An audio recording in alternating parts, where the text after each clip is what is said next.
This podcast has been brought to you by Podcast Nation.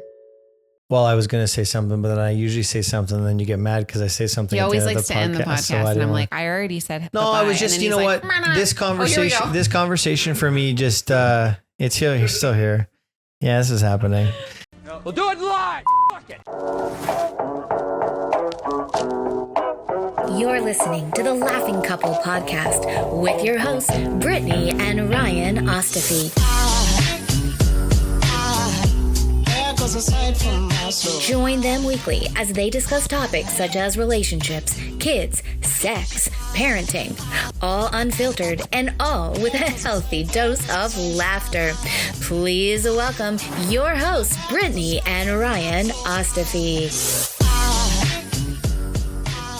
So today we have another guest. We've had some really good guests lately. Like I concur. I'm just so excited. So we have Erica Djossa today. I feel like you're like the mom god. Like every mom should just like listen to you because it's such a refreshing conversation that you're bringing to all of your platforms. So we're going to give you the opportunity. Mom god. Yeah, no, like I mean, those are big bridges to huge. fill, I but mean, I'll take it. Oh my. Well, when I was looking at her, like just links and socials and everything that you're speaking about, it really is covering so many so many conversations that moms go through in every aspect of motherhood. So I just feel like what you're doing and how you are doing it and how you're promoting and having these conversations is just so important for moms and normalizing things and really just getting people to talk about it. So yeah, I am going with Mom God. Sorry. Right, no, I'm down for it. I'm down for it. Okay. Erica, can you just give a brief rundown who you are, what you do before we just start talking about all the good stuff? Yeah. So I am a registered psychotherapist. I was kind of plugging along in my career as most of us do before motherhood and in children and family practice. Hadn't even heard of maternal mental health, perinatal mental health, like didn't really know a lot about that adjustment into parenthood. And then I became the mom to 3 boys in the span of 3.5 years. And I was just pushed into the deep end of motherhood. And I went through my own postpartum depression and anxiety throughout that experience. And as a trained clinician, was blindsided because I didn't know that this was even I say niche, how many of us become mothers, but that maternal mental health was a specialty. And I wasn't prepared for it in any of the conversations I had with my healthcare team leading up to. There's a lot of, what is your birth plan going to be? And, you know, some conversations about how you're going to feed, but like red flags to be on the lookout for, or the adjustment to motherhood piece, like the everyday after birth piece was not even a topic of discussion. So I ended up like niching down and specializing in maternal mental health to better understand my own experience, but then realized like nobody is really educated or having these conversations. Like we don't know. This is such a high risk time, and took to social media to just help educate and support. Happy as a Mother, it was at the time, has now grown into a massive community podcast, maternal mental health platform, renamed as Momwell as we shifted into startup mode and rolled out therapists across the US as well. So here to put maternal mental health support in every mother's pocket is the goal. That's so impressive. Like, and just so important. Talking about maternal mental health is, I think, something as a society we are definitely getting better at. Even talking about like postpartum depression and stuff was not a conversation. Like I would even say 10 years ago, like people just didn't speak about it. So I just thank you for realizing that it needs to be discussed. You wrote a book. I did right there. I have it upstairs. Tell us about the book, but also, I do not want to forget to do this. We just forgot to do this on our last podcast. We just informed you that we do I Love You, You're Annoying. You have a partner. We know you love them. What is one thing that annoys you about them so that people know you're a human being? Like one thing, I don't know. So he has inside outside clothes, right? This was not a thing that I knew of before we got married. I'm like would come home from being out, and maybe I'm the opposite. Maybe I'm the problem. Would come in from being out wherever, like flop down on the bed and like didn't really care. But he's a bit particular about things around the house, which is kind of, I feel like, a gendered stereotype opposite in our dynamic, which is really interesting. But yeah, maybe his particular. So sometimes I'll like, if we are jokingly fighting, I'll go to like throw something from outside on the bed as like a joke, just to be like, just to get at him and joke around, because he's just particularly around the bed, but like I don't know. It's a cultural thing, I think, too. We've had lots of debates with friends, but so when he comes home, he changes. Yeah. Yep. And so like we do as a family, we come in, we change from our like day-to-day clothes into more house clothes or pajama clothes. And it's also very common, like culturally with friends of mine too, like West Indian cultures and African cultures. So I don't know if it's a part of, how he was raised as well as just, particular preference, but we kind of joke. And that was one of the early things in our marriage, or like, where does the laundry really go? I'm a side of the hamper person because if I wore it once, I can still wear it. Right. These are like the little things I feel like in marriage that you end up sorting. It's so fascinating. So recently I work from home. Brittany works from home. I work in the basement, and I have noticed or have been making it more of a point that when I go upstairs, I get changed. And I get changed not because it's indoor, outdoor clothes, because I'm indoors all the time. I try to get myself out of work mode and into dad mode and husband mode. And I find that just by changing my clothes, it instantly is like putting on a different hat, right? It's like now I'm not in work mode. So if my work is calling me, I'm in my civvies, so to speak. I've never actually heard of that being a cultural thing. And I certainly never heard of it being indoor, outdoor things, but I get reframing. I'm not there anymore. I'm here. And this is how I'm present. I like that. I also think I can totally see the benefits of that, just depending on where you are too. Like if you are somewhere in like a public place, like maybe like a play center when there's just like germs literally everywhere, I get that. But I will say, I would love if you would adapt to the not putting the suitcase on the bed. That drives me nuts because the airport's so gross. And when you're rolling it around and then when we're packing and then there's like the suitcases. Makes sense. I don't like it. Makes sense. These are the kind of conversations. It's so interesting. And I must say, like, since we've had kids, I mean, what can you do? They like spit up everywhere. They like poop blowout. So like he's relaxed a lot in that sense. Like you have to, but it's like, if you lived on res at school and everything happened in your bed or in your room and you're taking public transit and doing like all these things. Anyways, apparently it started in university or got, more particular in university, given that your room is the only space you live in, really. So right. True. But it's softened a bit since we've had kids. I mean, as we were just talking off air, we've had a very vomity week this week. Yeah. So it kind of forces you out of your comfort zone sometimes. 100%. Okay. So back to your book. Can you let us know what drove you to write this book? I mean, I think the title kind of speaks for itself, but just give us like your journey of how you got there. Yeah. It's interesting because in working with maternal mental health and working with all the moms and clients that I see, themes started to emerge in what was really weighing on them and their, overall wellness. And the division of labor and how they felt like an unfairness or maybe resentment towards their partner or felt unsupported or invisible was a constant theme that emerged. And so we started an Invisible Load series on the Instagram page, and it was like a viral post every time. We became known for making that invisible load more visible. And it started conversations with partners and just opened up some practical tools to start to shift some of this labor. So when I had the opportunity to write a book and my agent was like, what's the one thing you would leave in the world? Like, what's the one thing you want to write about and tackle? Understanding the division of labor and understanding the norms and the rules that shape how we feel we need to show up in motherhood, and how we are sort of autopilot taking these on and don't realize that there's so much we can do differently for ourselves was kind of like my soapbox I felt I had to get on and just sort of walk people through. I had my breakdown turn breakthrough that I talk about early on in the book, where it was just, I realized that mothering the way that I was not sustainable. And I, am like having a rage meltdown, vomiting in the driveway, hyperventilating, calling my husband home from downtown. Like, I'm not okay. I need to see a doctor. Like, something is not okay with me. Yeah.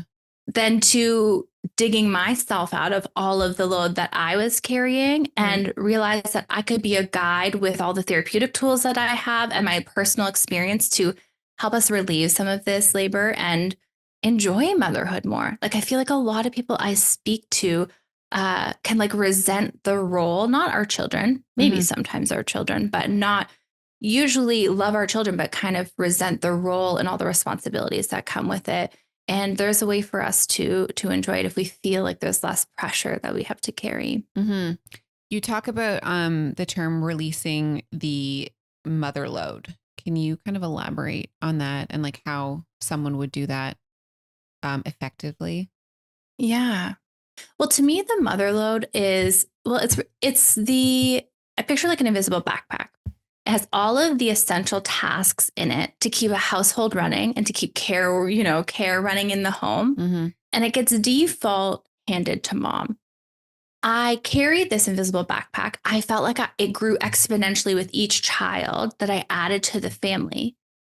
And I felt the weight of it, felt the responsibility, but didn't know how to articulate it because it's not one big major physical task. Mm-hmm. It's the sum of 1,000, death by 1,000 paper cuts, they say. Like it's the sum of 1,000 tiny little things that I'm doing. And they're cognitive, they're mental labor, it's emotional labor. So they are abstract and hard to define. Mm-hmm. So if we have a hard time recognizing them and articulating them, then imagine we're trying to work with our partner to share in or redistribute or release some of that. We don't have the language. Often, it's the one thing that breaks the camel's back that becomes the big thing of focus without understanding the fact that I've been defaulted and auto-assumed into all of these responsibilities is really what is the problem. Mm-hmm. So the book is about unpacking that backpack, making those things visible, and then giving you tools to be able to release what doesn't need to be carried at all because maybe it doesn't align with your values or it's contradictory to your beliefs or whatever.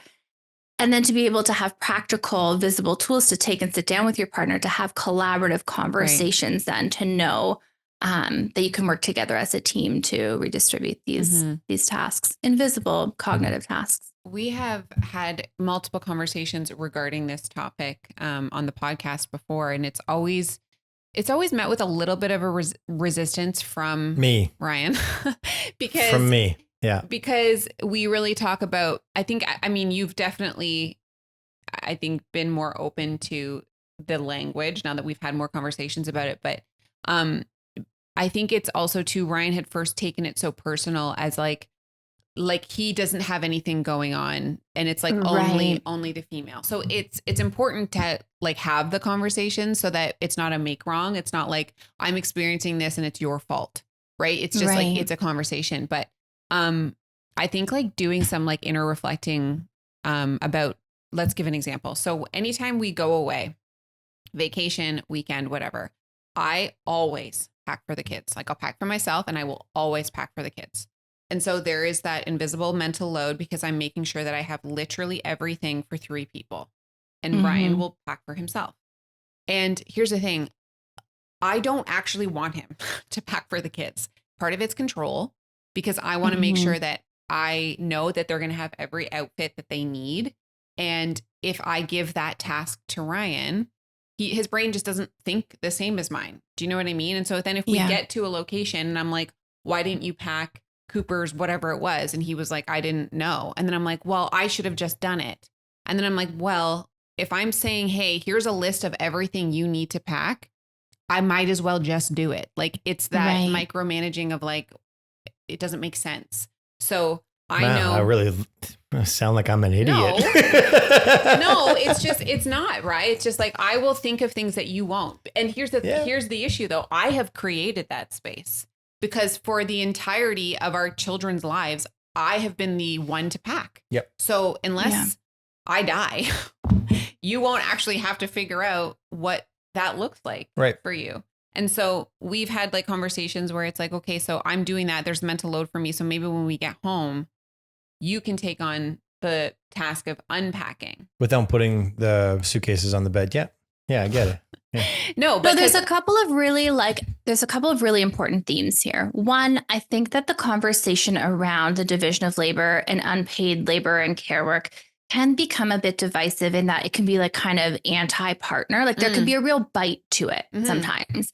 And I have a partner who is so involved and so incredibly willing. So I don't have that kind of like undercurrent of resentment to sort of cloud the conversation. I see that he is a product of his socialized role and norms, just in the same way that I am.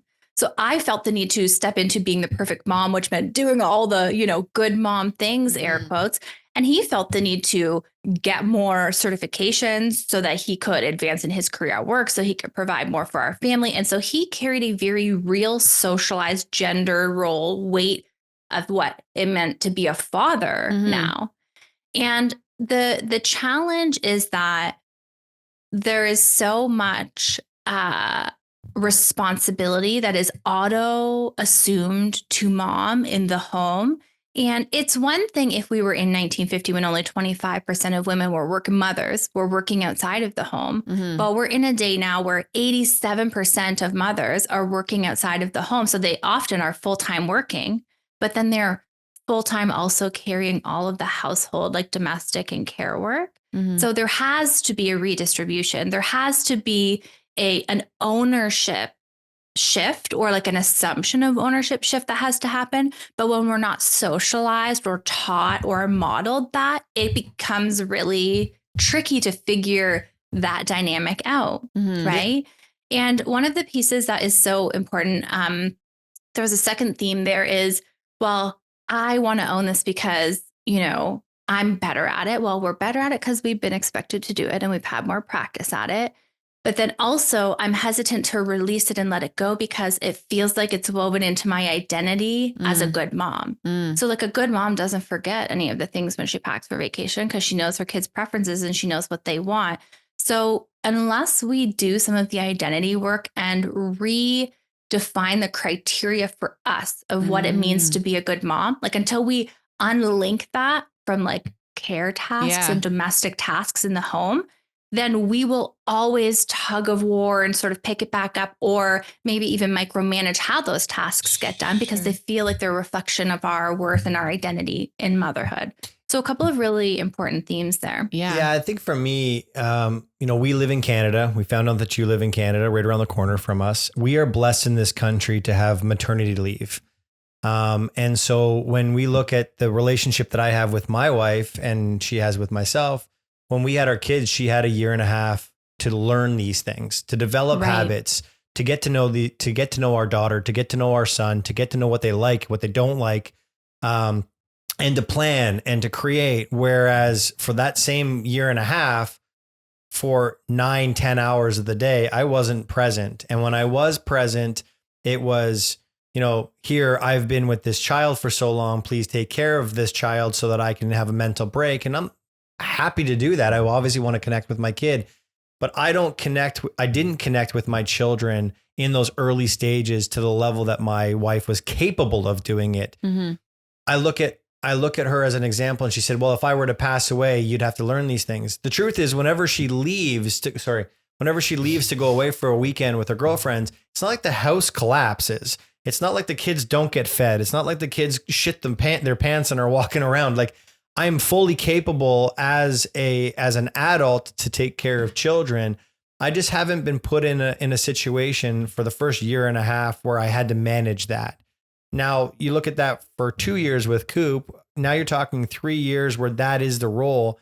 And I hate to say this, but sometimes you create these unspoken agreements where how does our household work as a partnership? How does it work as a union? And these are these unspoken roles and responsibilities that both partners are then tasked with that they do. And I feel like as a man, there's this massive wave. And I love it, by the way, just to be very clear, I love that we're having conversations about this because I get triggered by it and I get triggered by things I don't understand. And so for me, this is like, all right, let's lean into this conversation. I shouldn't be triggered by this, but I am triggered by this. So let's figure out why I am.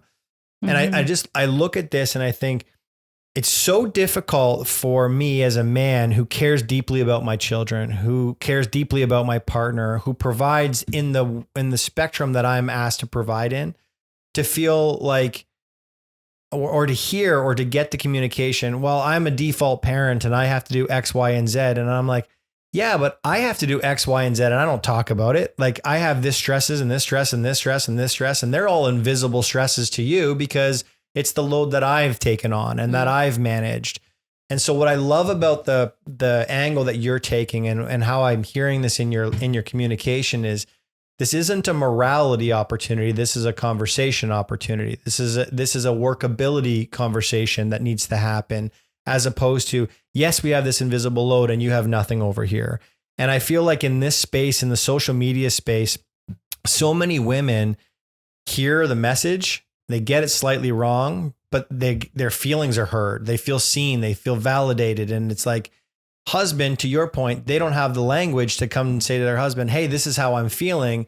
It comes at like, whoa, I didn't tell you had to do any of those things. And I didn't say this was needed. And all you had to do was ask and I would have done it. And then you get this whole back and forth. I shouldn't have had to ask you and all of this. And it's like, this is such a tough conversation to be had. It really is. Yeah. Well, and it feels like there's a lot of scorekeeping. And when I think back to my partner who was doing everything he could to be a good dad, right? And similar situation, 3 consecutive maternity leaves, probably 5.5 to 6 years of being at home with the kids, or like, in and out of back to work and then off.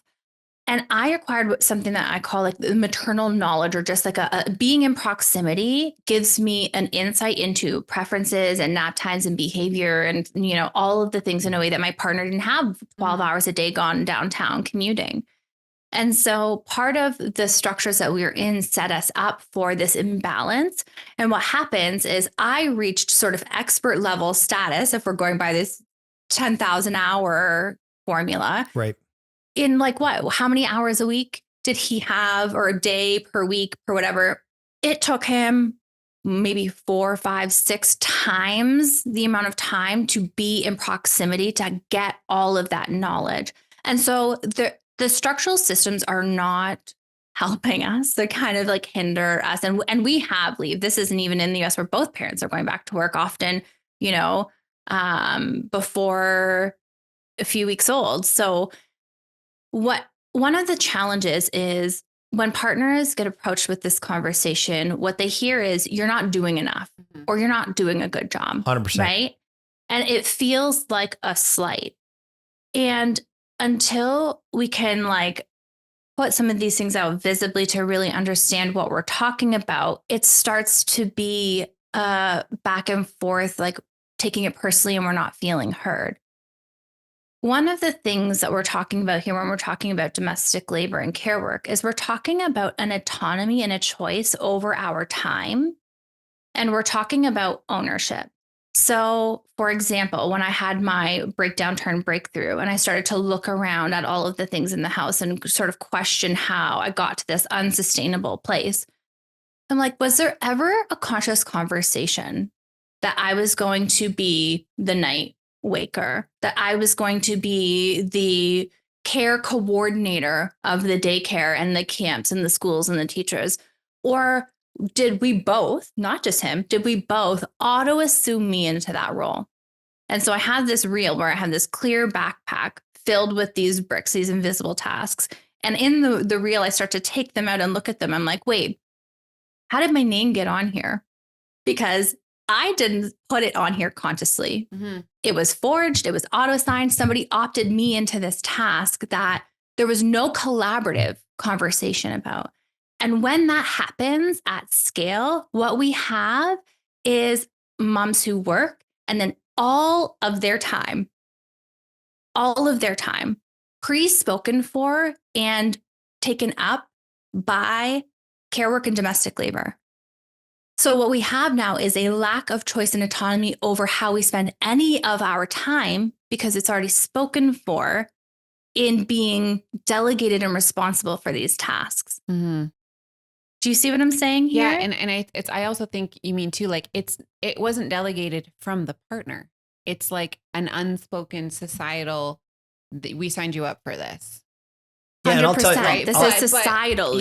Yeah. But the problem is I don't think women in general feel that way. I feel like they're assuming it's their partner that said, Yeah. this is your task. And then the resentment builds, right? So can you offer some practical, actionable advice for couples, women who are experiencing resentment in this specific category, how they can approach their partner and say, listen, without being like, you're pissing me real off. Like, we want to make it better. We want to have a collaborative conversation. Like, what would be the steps to take so that it can come out successful? Yeah. We have to accurately identify the problem. Mm-hmm. And I go through this in the book, this whole section of like, our partner is not the problem. Our partner is not the enemy. Like, they didn't consciously, knowingly put all of these bricks in our backpack, you know? And so we have to like step back and evaluate as a team and get on the same page that we are each the product of the culture, the society that we live in, the families of origin that we were raised in. My husband comes from Benin, West Africa, and probably a very traditionally gendered household in terms of what he observed in the division of labor growing up. But that doesn't predisposition him to not do things differently or to learn or to understand or unpack those gender norms. We find that with same-sex couples, the division of labor tends to be more equally split or fair because gender is not like a factor for a default assumption of who owns these roles. Interesting. So we have to really start to unpack, because you are mom or because you are, female, because you are dad, because you are male. These are the roles or the responsibilities that you assume in the home. But when that is so disproportionately skewed to auto-assign tasks to mom, we've got, a partner who is drowning in plain sight while also trying to work and contribute to two-income household because of the way the world is right now and all of that. And a partner who also has their own pressures and stresses that they carry. So accurately identifying the problem and being able to step back and see that this, like, depersonalize it, that our partner didn't consciously choose this, is the first step to us being able to now collaboratively as a team figure out how can we do this differently. Right. Yeah, I would say as a male, and I know I'm painting us all with the same brush, but I have a pretty good ear for our community and in the gentlemen that listen to our podcast. When I say there are two things that are absolutely true about me and the majority of men. Number one, we never intentionally piss our wives off. It's never a goal for me to say, how am I waking up in the morning? How am I going to make my wife angry at me? Is never top of the priority. Now, I may say, how do I nudge her and bug her? Because I'm a boy and that's what we do. We bug people that we care about. So I might bug her, but I guarantee you my goal is never to piss her off. Number one. And then number two, the way that my brain works is I work in this world where if there's a gap, I fill it. If there isn't a gap, I don't focus on it. I'm focused on gaps. So where does my attention need to go? It needs to go where I think it needs to go. And if task A, B, and C are being taken care of, they're not out of sight, out of mind. They're not a priority for me because they're being taken care of. And so I love the idea of this being an invisible thing. I love the idea of it not being, I never told Brittany to do those things. She took those on, but because she took those on, now I don't see it as a priority for me because it's being taken care of. Whereas what you're saying here is maybe there's this expectation that Brittany has of what it looks like to be a mother, to be mothering well. And because that is an unrealistic thing, she takes these things on. And because she takes these things on, I don't take them on. Whereas if she didn't take them on, they would have had to have been done. And I probably would have noticed that needs to be done and I would have done it. And so I'm not blaming you for this, Thanks. but I do believe that if these things are unspoken, if they're filled, they're ignored, right? Like if I'm doing a task, let's say for instance, as an example in gender norms, if I go outside on a Saturday and I cut the grass, We have turf. in it. Yeah. If I were to go outside and cut grass that didn't belong to me, that wouldn't have been a thought for Brittany. But if on the next Sunday, if I didn't cut the grass on Saturday, the following Saturday, if the grass was 4 feet high, Brittany would say, someone needs to cut the grass. But if the grass is cut, the grass is cut. Why would Brittany think about that? Right. And I'm not saying that, or the driveway being shoveled or anything along those lines. I find that when tasks are being taken care of, they're going to be ignored by the other partner because the other partner has tasks that they have to focus on. So I love this idea that we get to have a conversation around these tasks.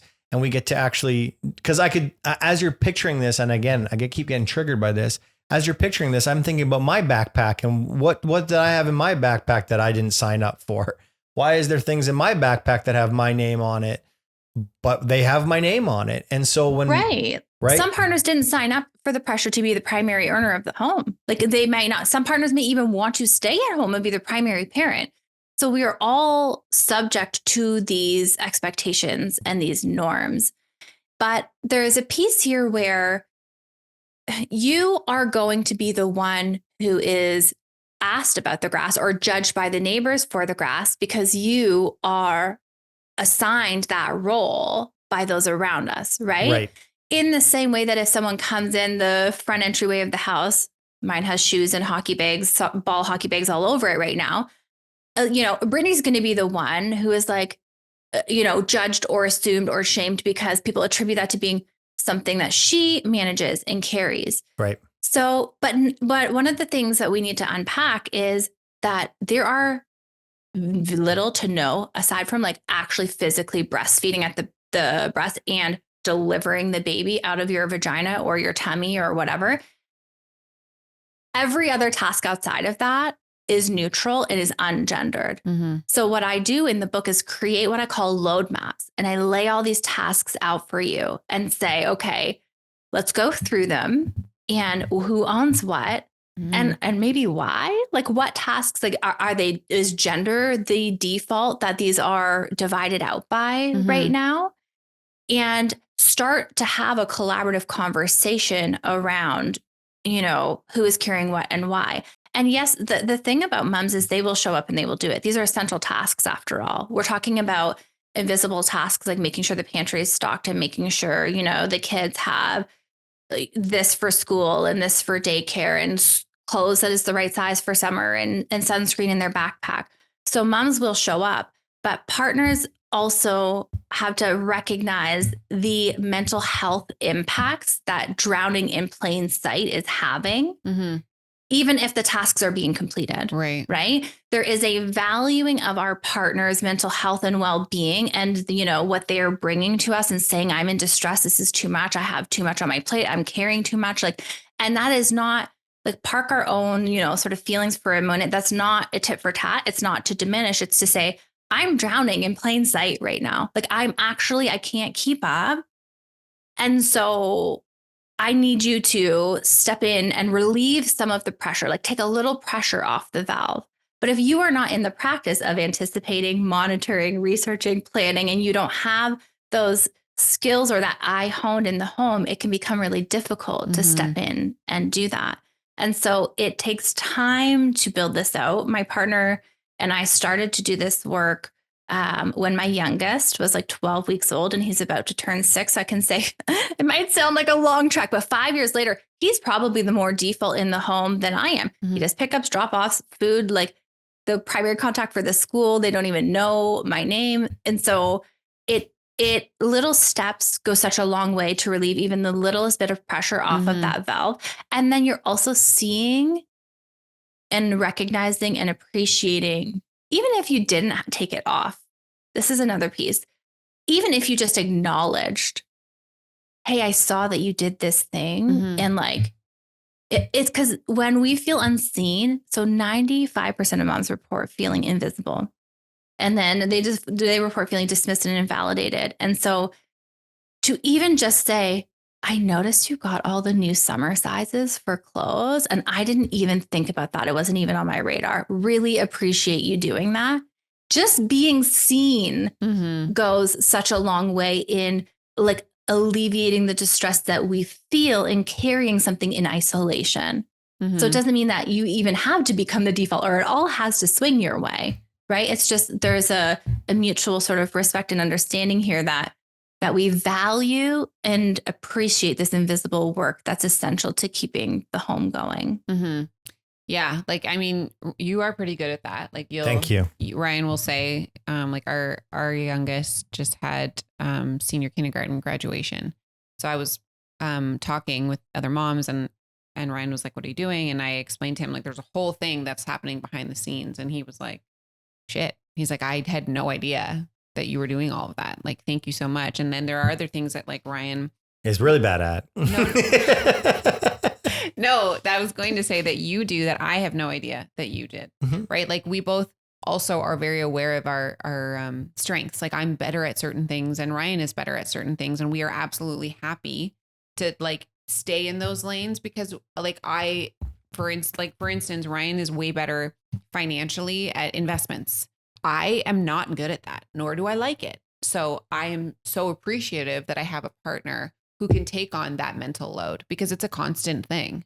Whereas like I am better at like organizing the clothes and saying, oh, you know what? These are things that need to happen. Like the kids grow out of things. So those are the invisible tasks that, like you said, there needs to be conversations.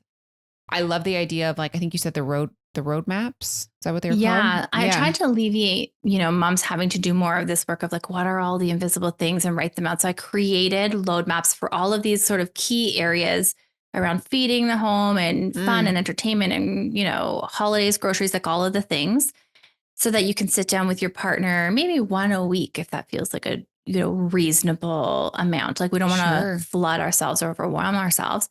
And it carves all of those out and leaves some space for you to add maybe some things that are unique to your home. Mm-hmm. And then maybe reevaluate where there might be some room to redistribute that a little bit. Yeah. So I prefer to be the ones to dress my children. Frankly, who knows what their father would put them in to send them to school. But I don't have to be the one shopping for all of the things, or I don't have to be the one picking up and all. So there's a lot in that process that can be shared when we can see what those pieces are. But if we don't have that vocabulary and don't see it, it becomes really difficult to share in. Yeah, Brittany and I we now have what we call our conditions of satisfaction, and we have them across the board. We have rules, regulations, and all of these things and tasks and all that. But I will say, full disclosure, Erica, this all came from a really rough conversation where Brittany came to me in tears and said, I just don't have anything left. And my first reaction to her was not positive because I looked at her and said, I have nothing left. I am burnt out. She was burnt out. I was burnt out. And the way that she came to me is like, I never want to see my wife crying. I never want to see my wife broken. And my first initial dialogue is now I'm not doing enough. Like, how did I drop this ball that you're now crying? And I remember thinking to myself, no, fuck that. I'm trying really hard too. I'm busy. I'm stressed. And we ended up sitting down and we worked through these things and we tried. It was really difficult. And I'm saying that because Brittany and I would say are pretty effective communicators. So what I'm getting at here and what I'm going to ask you is like, and I know Brittany kind of already asked you this, but if you're feeling overwhelmed, if you're feeling like this invisible tasks are getting to a point where they're not manageable anymore, how do you approach this conversation with your partner who obviously is carrying their own invisible stuff as well? Like, how do we get to making this a proactive conversation where we break these things down and we divide and conquer? And instead of, because all those bricks aren't going away, right? Those bricks are those bricks. Those bricks have to be those bricks. But maybe I might do the breakfast in the morning and Brittany does the lunch. Maybe I might do the dinner once a week or whatever the case may be. How do we get to a point where we can have this conversation where the emotion of being overwhelmed isn't a morality conversation to the other person? Because keep in mind, when Brittany came to me, this is a thought that she had festering. And she came to me and it wasn't in my head. So it went from, I've had this conversation a million times with myself to, I've never been prepared for this conversation. And how do I not make this about me not being enough? Is there anything that we can do or we can suggest? Because what I'm hearing is an opportunity at childbirth to establish these things. 100%. Even for the fertility couples, so trying to conceive couples who are managing appointments and information and research, there's even an opportunity there to be sharing in the knowledge and the load and some of the research. And there's a couple of important pieces here. In each of the chapters I go through, I do share some communication sort of skills and bits and pieces throughout, because we have to also package our messages how they will be received, right? Like we need to be conscious of like advocating for ourselves, yes, but in a way that it will be received and we can actually get our needs met. And this is really tricky because often, and it was my case too, I was, in breakdown mode. Like we often as moms cling and white knuckle until we're like in crisis. And then we break down and it's, the house is on fire now. And it's like, which room do we prioritize when the whole thing is engulfed in flames? Like that becomes a really big situation to try to unpack versus at the first sight of flames or at the first few houses or first few rooms on fire, if we're to pause and find a couple of skills to attach to. So there's an I statement. So anytime you're coming in, like you never, or you always, we've lost any kind of being heard before we've even started. Yeah. Like we've put them on the defensive, and like 95% of the time, how a conversation starts is how it will end. So if we go in guns blazing, we're not going to be, received well. And then often what I find is, and this happens for me as well, it's like in the overstimulated moments when I'm juggling the 10,000 things and 3 kids are speaking to me and I'm trying to get dinner on the table and I'm trying to get lunch bags put away and I'm trying to do a million things. And, maybe dad is just putting his computer away and coming in from working from home and whatever. In that moment, I might be the one to be like, are you doing anything in the heat of the moment when you are overwhelmed or overstimulated is a red flag time. Not a good time to start and initiate this conversation. Right. Tends to be the time when we want to, because that's when we feel it the most. But I list out some really like green flag times versus red flag times, or green light versus red light times to start and have these conversations. Because again, how we start a conversation predicts how it will end. So when we have undivided time and attention for each other, when I have fed myself, or I'm not like overtired, so and in a really difficult mood or PMSing, I probably don't want to pick a fight when I'm PMSing. Not going to go fun for anyone involved. Thank you. So knowing when you can get undivided attention, when the kids are in bed, when, we've had a little bit of a chance to digest what our need actually is and how we're going to vocalize that in a way that is packaged neutrally. And usually we are more knee-jerk and reactive than that we don't really take the time to consciously pack something in a way that, we're planning for it to be received well. But there are definitely some skills to slow us down and package things in a way that is not minimizing to the other person, but is still advocating for our needs, that they are important, and how can we work as a team to get them met. Perfect. I love that. And anyone who wants further information, like your book really does go through this. Not only does it validate all of these feelings, but it actually gives you things to do. Like, I love that these are your steps. Like, please take this and go and make this work for you and your household. So like, it's amazing. If people want to purchase it, where's the best place to go get it? Oh, wherever books are sold. We have the book website, Erica Djossa. So ERICADJOSSA.com. I have the free download of the load maps just as a resource. Buy the book or not, you can have those maps, a values sort, and a few other resources to pair with it there. And wherever else books are sold. Thank you so much. This was so refreshing. And we really appreciate you taking the time to come speak with us. Thank you so much for having me. No problem. Anything else? Well, I was going to say something, but then I usually say something and then you get mad because I say something. He always likes to end the podcast. So and I'm like, I already said no, I was just, what? This conversation for me just, it's here. He's still here. Yeah, this is happening. This conversation for me just validates life is hard. Like life is hard. Parenting is hard. Relationships are hard. And, gentlemen, I see you. ladies, I see you. It's tough for everybody. And I do believe that the way to get through it is in communication. So I was so hesitant to be on this podcast today because I thought I was going to get a very defensive, but I love the way that you've framed this. And I actually feel quite seen and heard in your communication. So I thank you very much for that. Oh, that's so great to hear. I didn't know that you were coming in walking on pins and needles today, but I'm glad that that you weren't met with the resistance that you were expecting. And ultimately, when each of us are well, our whole family is well as a dynamic. And it's that we're striving for each of us to feel supported and whole. So I appreciate that. Thank you. Aside from my soul.